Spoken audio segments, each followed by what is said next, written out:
So the last 16 draw has been made in the Champions League, and the tie that got us out of our seats, Stewart, was definitely Real Madrid against Paris Saint-Germain. So one of the big guns are going to be out of the tournament early on. Yes, and I've got a feeling that Real Madrid could cause what we'd now say is a bit of surprise. They're not doing well in La Liga.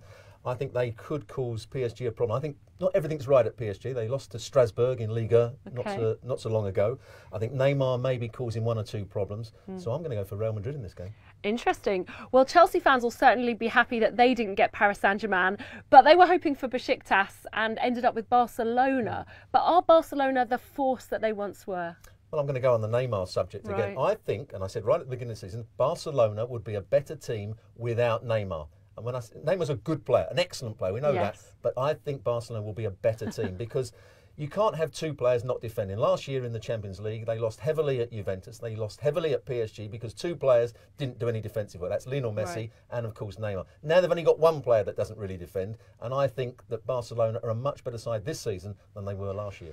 Okay, so watch out, Chelsea. Tottenham, they're not doing well in the league. They were going to put everything, I'm sure, into this Champions League. And they've got Juventus, obviously the finalists from last season. That's going to be tough, isn't it, for Tottenham? It's going to be tough, but Juventus, this could be the first season they don't win their league because they're not playing quite as well. I don't think Allegri knows exactly what tactics he wants to play. He's changed from a back three to a back four. No Bonucci, of course, this year. And at the weekend, he left Dybala out of the side. They're probably their best player in an important game against Inter. So I don't think everything's quite right at Juventus as well. And if Spurs play as well as they did against Real Madrid in those two games, Spurs could go through. Whoa, wow, okay. It is worth mentioning as well on close that, of course, Manchester City, of all the Premier League sides, probably got the easiest draw. They drew Basel.